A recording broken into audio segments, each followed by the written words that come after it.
Bonjour les amis, bienvenue dans le cœur de Paris, le fameux quartier des Halles. Sous mes pieds convergent 5 lignes de métro, 3 lignes de RER. Mais avant d'être le plus important nœud de transport en commun d'Île-de-France, ce quartier a nourri pendant des siècles les Parisiens. Le fameux ventre de Paris décrit par Zola a laissé place à un immense centre commercial entièrement rénové en 2016 et qui aujourd'hui est coiffé d'une canopée de verre et d'acier. Je vous propose donc de partir explorer ce quartier en pleine mutation mais qui a su garder quelques jolies traces de son histoire. On est parti les amis ?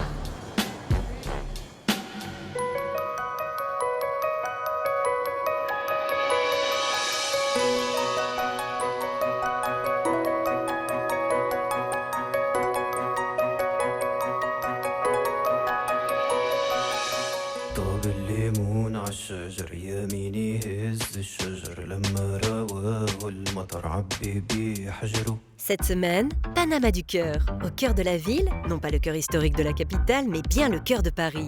Mais alors, il est où ce cœur ? Dans le quartier des Halles, véritable centre névralgique, animé de jour comme de nuit. Des pâtes vivantes. Non, ce n'est pas le titre d'un film d'horreur, mais celui d'un restaurant chinois où l'on mange des pâtes qui font leur show. Il ne faut surtout pas venir avec une cravate neuve, parce que Les attaches un difficile peu. à manger. Frédéric siégera, le temps de notre Paname, au cœur de la Galerie Dorée, au sein de l'hôtel de Toulouse, l'actuel siège de la Banque de France. Ça me fait penser à une autre galerie. Ah oui, à laquelle? La galerie des glaces avec ça. oui. La salle de l'infini, la salle renversée, la salle d'âme, le tunnel vortex. Rendez-vous au musée de l'illusion avec un Yvan la tête en bas. Et ça marche ? Qu'est-ce que vous voyez les gars ? Du rouge, du velours, des assiettes. Un lieu qui sent bon le titi parisien de l'époque des Halles. Bienvenue au Pharamond. Cette place-là, c'était la place de Mitterrand, alors que Chirac, lui, se mettait ici. Mais avant d'avoir des hauts le cœur, Yvan a rendez-vous avec Monsieur le Père Alexandre Denis à l'église Saint-Méry. Mais vous allez le voir, ce curé de paroisse n'est pas comme les autres. Bizarre.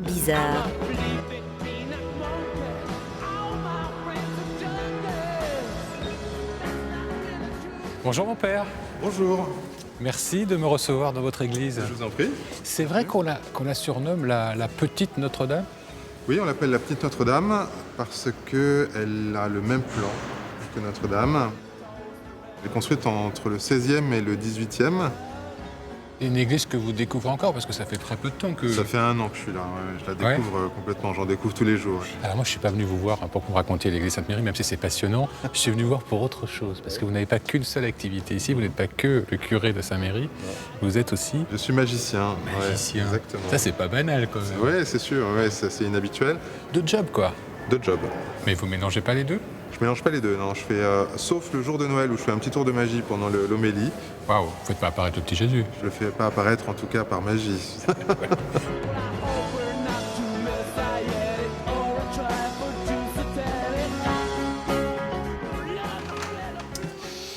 Voilà, bienvenue Merci. chez moi. Oh, et toi comment tu t'appelles ? Lui, c'est Houdini. Houdini. Houdini. Pourquoi Houdini ? Houdini, c'est le nom d'un magicien américain du début du XXe siècle. Le roi de l'évasion. Alors, lui, il s'évade pas, mais c'est le roi de l'évasion. Voilà, venez, entrez. Est-ce qu'il y a des objets de magicien ici ? Ah oui, alors il y en a pas mal. Ça, c'est un vieux tour, je peux vous montrer. Si je prends une balle et qu'elle disparaît, elle arrive normalement instantanément sous le gobelet. Bon, si je mets une balle sur le gobelet, elle traverse. J'ai rien compris, mais je peux essayer ? Bien sûr, vas-y. Ouais. Ça, c'est Alors je mets là, une balle. et je remets un gobelet par-dessus. Voilà, le deuxième. Un deuxième gobelet.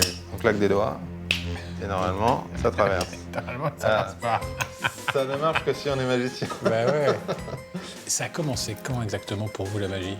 Ah, moi, la magie, ça a commencé à l'âge de 10 ans avec une boîte de magie que mes parents m'avaient offerte. Et j'avais un professeur de CM2 et qui était magicien et qui m'a montré une manipulation. Et à ce moment-là, ça a été le déclic. Ouais. J'ai jamais arrêté. Ouais. Alors moi j'ai encore envie d'un petit tour de carte là quand même. Attendez, vous allez juste prendre une carte, celle que vous voulez. Hop.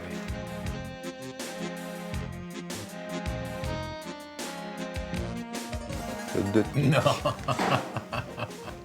Et puis après, il y a eu la religion, il y a eu... Alors c'est marrant, c'est venu quasiment en même temps. Les premiers signes un peu de vocation religieuse, c'était autour de 10-11 ans. Alors à 10 ans, je voulais pas être prêtre, mais je voulais, j'avais cette espèce de d'attrait intérieur très fort. J'ai continué les études normalement, j'ai passé mon bac.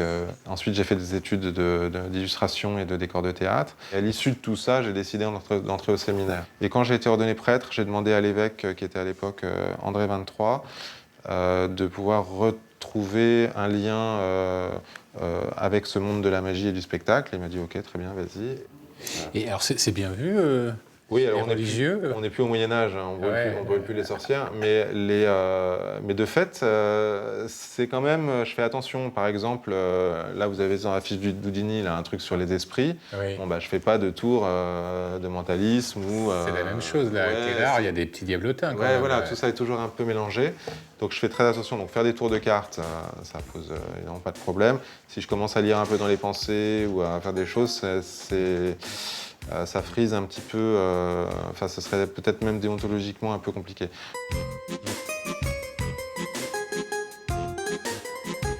Est-ce qu'il y a des tours que vous avez inventés, vous? Alors, vous allez juste toucher 4 cartes, juste les toucher, celles que vous voulez. Celle-ci, là, celle-ci, là. Ok. Ouais. On va regarder quelles sont ces cartes. Oui. Hop.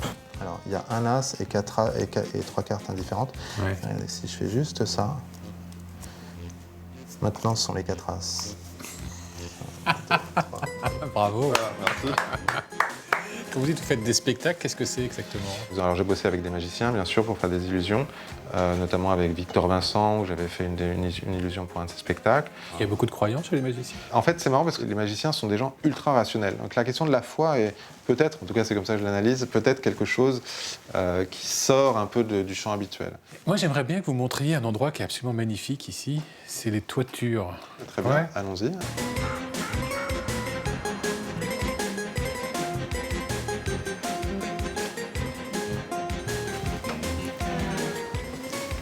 Waouh.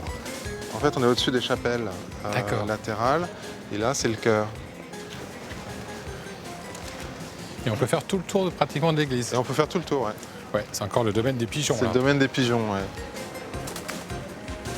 Oui, c'est quand même magique là, de voir l'église comme ça et de voir Beaubourg. Ah bah oui, c'est vraiment extraordinaire, ouais. À propos de magie, tiens, si on faisait un petit tour avant de se quitter. Eh bien, vous allez prendre une carte, comme tout à l'heure, quand vous voulez.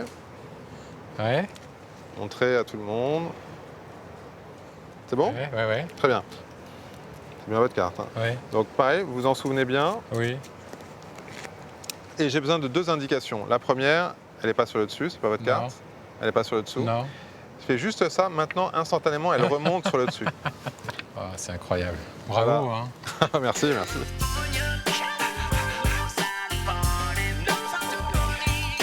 On reste dans le spectaculaire. Direction un restaurant chinois où les pâtes font leur show. Aux pâtes vivantes, les pâtes fraîches sont étirées à la main sous les yeux des clients. Spectacle captivant de cette longue et unique pâte qui se déploie et se tricote sous les yeux admiratifs de nos trivants.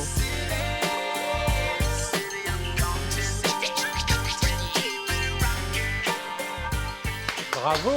Merci. C'est magnifique, super geste. Oui. C'est Qu'est-ce des que pâtes c'est? vivantes, oui. C'est des pâtes vivantes, c'est ça Oui. les fameuses pâtes C'est vivantes? ça, oui. Et vous les faites danser, Oui, vous les c'est nouilles? ça. Vous voulez essayer? Ah bah oui, avec grand Oui. plaisir, je peux? Oui, Ah, bien sûr. super. Voilà. Voilà, je vous suis voulez équipé. maintenant essayer comme ça? Ben oui, alors. Oui, alors vous tiens les mains comme ça. Après, Ouais, vous ouais. écoutez, le tir. Oui. Voilà, fais ça. Voilà. Après, voilà, tiens comme ça. Ah, ouais. Voilà. J'ai compris. Oui. Voilà, encore? Après, non, c'est bon, vous pouvez. C'est bon? Voilà, couper. Oui. Voilà. Après, tire. Il faut tirer et frapper. Oui, voilà, c'est ça. Oh là, c'est cassé. Encore? Comme ça. Oui. Vos pieds, chérie. Et là, c'est bon, on peut les faire cuire. Bon, allez, je recommence. Oui, voilà, c'est ça. C'est ça, c'est bien, oui. Tu vois? Oui, Wow. maintenant, c'est chaud. Voilà. Bien. Non, bravo, bravo. Oui. Mais dis-moi, Ali, qui t'a appris à faire les pâtes vivantes? Madame Goudin, c'est elle. Qui a sur créé les la maison. photos, oui, c'est ça. D'accord, qui C'est n'est pas elle. là en ce moment parce qu'elle est partie au Canada. Voilà. Et dis-moi, Ali, est-ce qu'il y a Oui. plusieurs techniques, façons de faire? Non, c'est toujours comme ça. Et après, on mélange ce qu'on veut, on met ce qu'on veut avec. Oui, c'est ça. On a préparé beaucoup de légumes. Et... Oui. Je vais vous laisser continuer. Parce que là, on est bientôt au moment Ok, du service. pas de problème. Donc, il faut y aller.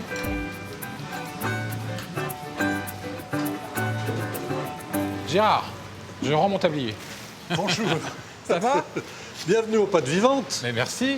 Hein, et pourquoi vivantes? Oui, pourquoi vivante? Pourquoi vivantes? Parce que c'est un procédé long de maturation. Il faut que ça attende au moins toute une nuit, que ça soit plusieurs fois malaxé, enfin vous avez déjà vu ça, pour arriver enfin à ce spectacle de pâtes vivantes. Oui. Et dans la tradition chinoise, les pâtes sont signe de longévité.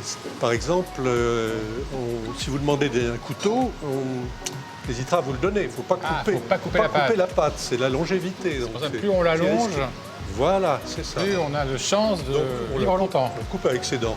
On le coupe avec ses dents. C'est une recette donc familiale, Oui, mais aussi ancestrale. ancestrale, oui. C'est ma femme qui a créé ce concept, parce que sa grand-mère, quand elle était petite, lui faisait ses pâtes dans la région du nord-ouest de la Chine, le Gansu. Ok.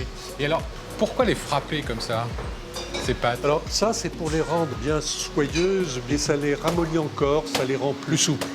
Bon, il reste plus qu'à les goûter maintenant. Et ben voilà.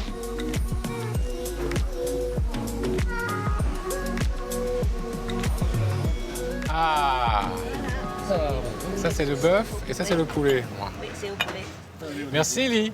Surtout, comment ça se mange les pâtes? Alors ça se mange salement. Faut mettre la tête Mais dedans. on met la tête dedans. En Chine, personne n'hésite. C'est bon. Et elles sont al dente, hein. Elles sont pas molles du tout. Oui. C'est délicieux, Gérard. Merci pour cette découverte. Je trouve ça super bon. Au sein de l'hôtel de Toulouse, siège de l'actuelle Banque de France, se cache une galerie dorée qui pourrait faire pâlir la Galerie des Glaces. Frédéric Gersal a pris possession des lieux. Invitation pour une visite privée, car elle ne se visite que très rarement. On est vernis à Paname.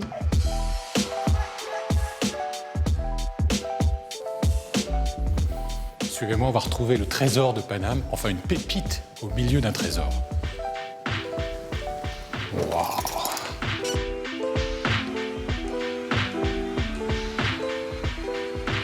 Comment ça va, mon précieux? Oh, bienvenue chez moi. Mais c'est formidable, Ah, chez c'est vous, c'est seulement- incroyable, c'est somptueux. Alors regardez ce lieu extraordinaire en plein cœur de Paris, au cœur de la Banque de France. Alors évidemment, tout a commencé ici bien avant l'histoire de la Banque de France qui est née en 1800 par la volonté de Bonaparte.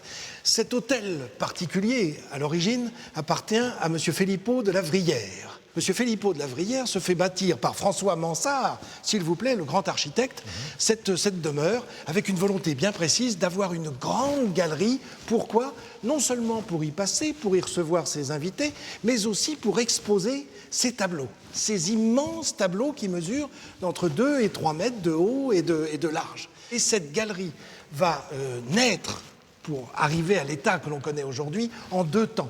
Grâce à Filippo de la Vrillière, on va avoir le plafond. Et là, c'est toute une histoire qui nous est racontée. Et puis, dans un second temps, après la disparition de M. de la Vrillière, l'hôtel va arriver entre les mains d'un des fils de Louis XIV et de Madame de Montespan, et comte De Toulouse. de Toulouse. D'où le nom donné définitivement à cet hôtel, c'est l'hôtel de Toulouse. Donc ça a appartenu à un bâtard du roi. Absolument. Alors, un bâtard reconnu, hein. Oui. Donc c'est vrai qu'il est né de la cuisse gauche, mais enfin, après, il a été... Légitimé. Légitimé, absolument.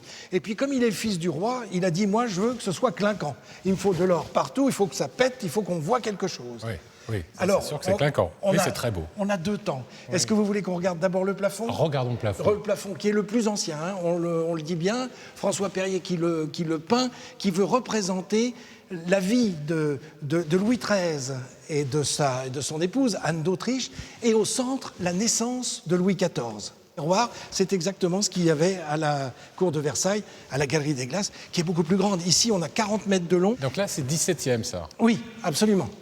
Et là, si on 17e. descend sur les bas-côtés, Et là, dès qu'on descend sur les bas-côtés, alors là, c'est le 18e. Alors, ça me fait penser à une autre galerie. Hein. ah oui, à laquelle? La galerie des glaces à Ah bah Versailles. oui. Alors, qu'est-ce qui a été fait dans le second temps? C'est-à-dire à partir du moment où le comte de Toulouse est arrivé sur place. Oui, il a mis sa patte, lui Ah bah, aussi. il a mis sa patte. Et quelle patte? Parce que regardez, ce sont toutes ces frises qui sont en bois, en chêne, très exactement. C'est du bois sculpté. Si vous regardez bien, toute l'épaisseur, tout ça a été réduit au fur et à mesure. C'est un tronc, quoi. C'est Oui. un tronc d'arbre. Voilà, on voit les délimitations ici. Donc cette galerie représente à la fois l'histoire de Louis XIV, l'histoire de Louis XIII, évidemment, et puis de chaque côté, là, ça nous raconte l'histoire d'Henri IV, figurez-vous, et de Marie de Médicis. Bref, tout cela est représenté sous des scènes presque mythologiques. Il faut tout décrypter. Et Oui, là c'est où ça, c'est plein de messages. Ah, mais c'est plein de messages qu'on peut lire à double sens. Bref, tout cela est représenté sous des scènes... Il est où, ce trésor? Alors, sous nos pieds. Ah. Alors un peu plus largement, hein, parce que c'est pas exactement. Je dis ça pour si vous aviez envie de creuser un jour, hein, c'est pas la peine Ouais. parce que c'est pas là. Mais il faut descendre à 29 mètres. Ah oui, sous quand même, il faut terre. creuser beaucoup. Il fait 10 000 mètres carrés. Un hectare. Un hectare sous nos pieds. Il y a plus de 720 colonnes qui maintiennent et soutiennent le plafond. Tout ça pour y placer encore aujourd'hui près de 2500 tonnes. 2500 tonnes d'or. C'est vrai, Frédéric, que si on a un billet un peu fatigué, un billet de banque, on peut le faire changer ici à la Banque de France, ici. Mais oui, je vais vous montrer. Justement, je suis venu regarder ce qu'on m'a donné tout à l'heure. C'est un peu. Il n'est pas très frais. Hein. Non, bah non. Je vais le changer pour vous, vous n'avez qu'à rester ici. Alors normalement, on doit vous en donner un neuf, Oui, peut-être, oui. mais de la même somme. Oui, je sais pas, on verra. Ah bon? Mais je m'en occupe pour vous. Oui, mais Ne vous inquiétez pas. je vais pas les revoir, je le Ah, sens. bien gardé. Hein.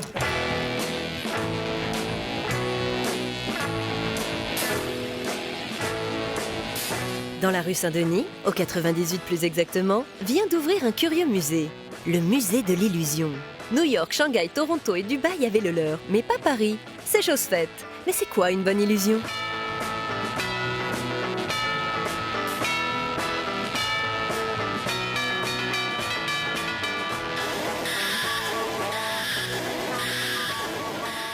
Steven. Ah, Bienvenue Yvan. c'est bien toi? Ouais, ouais, je suis bien là. C'est pas une illusion. Tout est bien réel, c'est Ouais, pas une je peux illusion. toucher quand Pas même. juste une. Ah, c'est bon. Qu'est-ce que c'est que ce lieu? Alors, tu as des tableaux, des sculptures et des pièces dans lesquelles les gens sont en totale immersion de façon à ressentir l'illusion. Ils participent à l'illusion. À chaque fois, il y a des petites explications précises de façon à ce que les gens repartent d'ici avec des notions de perspective, d'angle. Tout ça est primordial de façon à ce qu'on comprenne comment fonctionnent les illusions. À côté, qu'est-ce qu'il y a dans la boîte, là? Alors, en plus des tableaux et des sculptures, on a des pièces. Celle-ci, c'est la salle de la pesanteur. Ouais. Ici, tout est penché. Et ça marche? Qu'est-ce que vous voyez, les gars?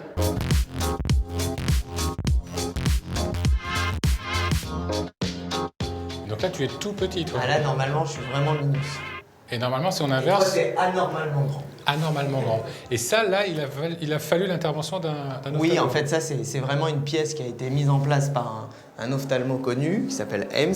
On peut encore créer plein d'illusions? Ah bah oui, alors on en recherche à fond. Le but, c'est qu'on se renouvelle, etc., bien sûr. C'est quoi une bonne illusion pour toi? Une bonne illusion, c'est, pour moi, quelque chose de très simple, avec des formes géométriques intéressantes où le visiteur ou celui qui regarde l'illusion se dit « Ah merde !»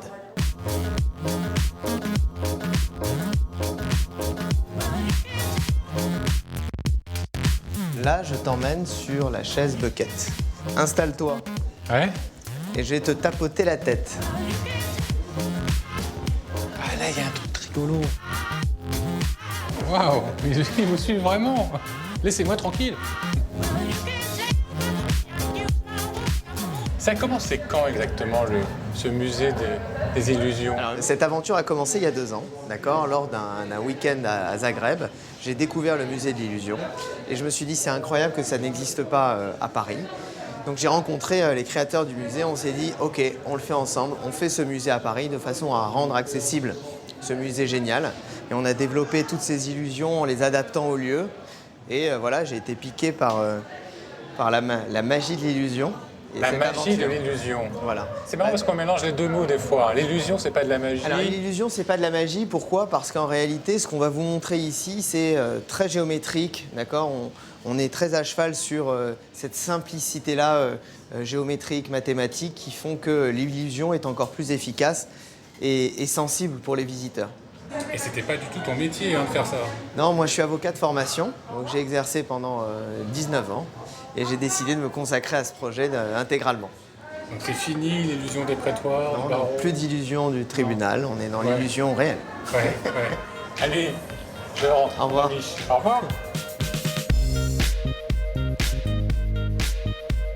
On passe de l'illusion pour remonter dans le temps en se rendant au Pharamond, un restaurant qui fait la part belle aux spécialités normandes, et ce, depuis 1832. Christopher et Benjamin ont repris cette belle enseigne pour lui redonner son statut de bouillon, promesse d'un repas copieux pour moins de 20 €. Ah, voilà les heureux propriétaires du Pharamond. Alors qui est qui? Qui est Christopher? Qui est... Christopher. Et Benjamin. Exactement. C'est un véritable voyage dans le temps chez vous, là. On est dans les années 1900, tout d'un On est coup. complètement dans les années 1900, parce qu'en fait, l'établissement a été complètement redécoré pour l'Expo universelle de 1900, Mais la naissance du Pharamond, c'est avant. bien avant. C'est plus de 60 ans avant. C'était en 1832. D'accord. Alors pourquoi ça s'appelle Pharamond? Qui a fondé cette maison? Alors ça vient de Eugène Eudes, comme on peut le voir sur les gravures derrière, donc qui était le tripier qui a apporté les tripes à la mode de Caen à Paris. Il était tripier ici, ouais, c'est ça? C'est ça. En ça. fait, il était tripier aux Halles quand les Halles étaient les Halles de Paris. Ça a toujours été la spécialité de la maison. Toujours. Elle est toujours à la carte, cette Elle spécialité. est toujours à la carte. Et pourquoi le Pharamond, alors? Et alors Pharamond, c'est parce que son petit-fils, Alexandre Pharamond, a repris l'établissement en 1879, si je ne me dis pas de bêtises, et il l'a renommé comme lui, donc Pharamond tout court. Donc c'est passé de à la Petite Normande à Pharamond. Alors montrez-moi un peu cet établissement, parce que c'est vraiment incroyable. Il y a un Écoutez. décor ultra Voilà. sophistiqué. L'idée, c'était, comme toute expo universelle, de vraiment faire découvrir et de symboliser au maximum les régions. Donc là, en l'occurrence, pour le 1900, c'était le pavillon de la Normandie. Donc voilà, vous avez tous les symboles avec les pommes, tout ce qui est aussi représentatif des tripes, vous avez tout ce qui bouillonne là-bas, là-haut, avec tous les tripes, les légumes. Le restaurant était très chic, hein. Il a eu vraiment son histoire et son époque de gloire avec les Mitterrand, les Chirac, les Hemingway, Clémenceau. Par exemple, cette place-là, c'était la place de Mitterrand. Donc Mitterrand se mettait toujours à Là, cette place au coin. Au coin, là. Voilà. Ouais. Alors que Chirac, lui, se mettait ici, On va voir les étages? avec plaisir. Il est classé au monument historique depuis 1989.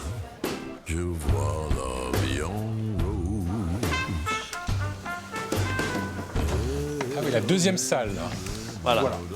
Quand est-ce que vous avez découvert pour la première fois ce lieu? Il y a à peu près 2 ans, j'avais entendu parler de cet établissement. J'ai Christopher vient avec moi, il me paraît qu'il est magnifique, je ne le connaissais pas honnêtement. Et puis quand tu rentres, Ouais. Qu'est-ce que vous avez ressenti? la magie, le poids de l'histoire. Et parce que là, vous avez ouvert, vous, ce qu'on appelle un petit bouillon, c'est ça? Un bouillon parisien, Ouais. c'est ça. C'est les vieux restaurants d'ouvriers, fin 19e, début 20e siècle, qui collent complètement en plus avec l'histoire du quartier, puisque c'était exactement ça. C'était vraiment les ouvriers des Halles, voilà, tout ce qui était manutencier, qui justement n'avaient pas énormément d'argent et devaient se nourrir pour 3 francs 6 sous. Et donc le bouillon, c'était ça. C'est un héritage quand même d'avoir ça. Ah ouais, c'est sûr. Ah non, bon, le Là, on fait pas n'importe quoi. Non, on fait pas n'importe quoi. Déjà, on peut pas faire n'importe quoi parce qu'il est classé. Et puis oui, déjà, l'identité normande, ça nous impose quand même de continuer à travailler sur cette gastronomie qui est très riche, parce qu'il y a autant de terre que de mer. Donc c'est vrai que pour nous, c'est aussi une chance de pouvoir nous amuser avec cette gastronomie-là. Et puis, pour nous, le regard des gens quand ils rentrent dans l'établissement, c'est déjà un vrai bonheur, Ouais. un vrai plaisir. Et vous, ça vous donne la banane, hein? Et ça donne la banane.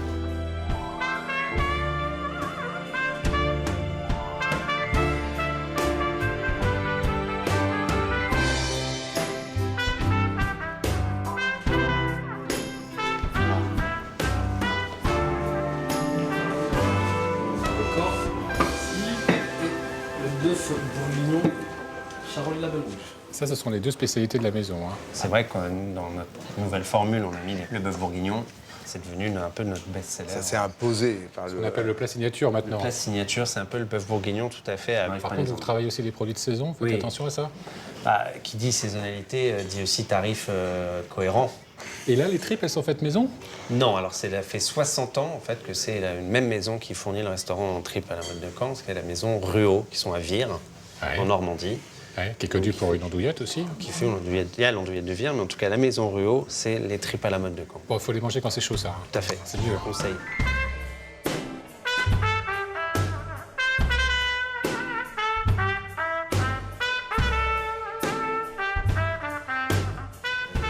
Ouais, ça casse bonne. Facile.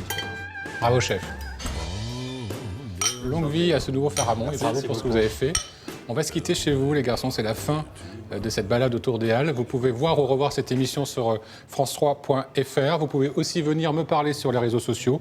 Et évidemment, on se retrouve la semaine prochaine pour une nouvelle balade dans Paname. Ciao, ciao. Allez, on finit nos plats, là, parce que c'est tellement bon. Ouais, merde. Effectivement, faut mettre... Ça commence. Bon, j'imagine que vous n'en vendez pas des milliers des cents, quand même, ça. Ouais, on en vend. Clientèle un peu plus âgée. Comme moi, déjà. Sur les tripes. Ouais. C'est mon trésor à moi. Les pigeons, je chie complètement dessus, ouais. Clé du trésor de la Banque de France. Ouais, non. Ah, si. C'est pas l'armoire à balai, ça? Ah, peut-être. Ah, tu vois? Ah, bah si, il y a écrit armoire à balai.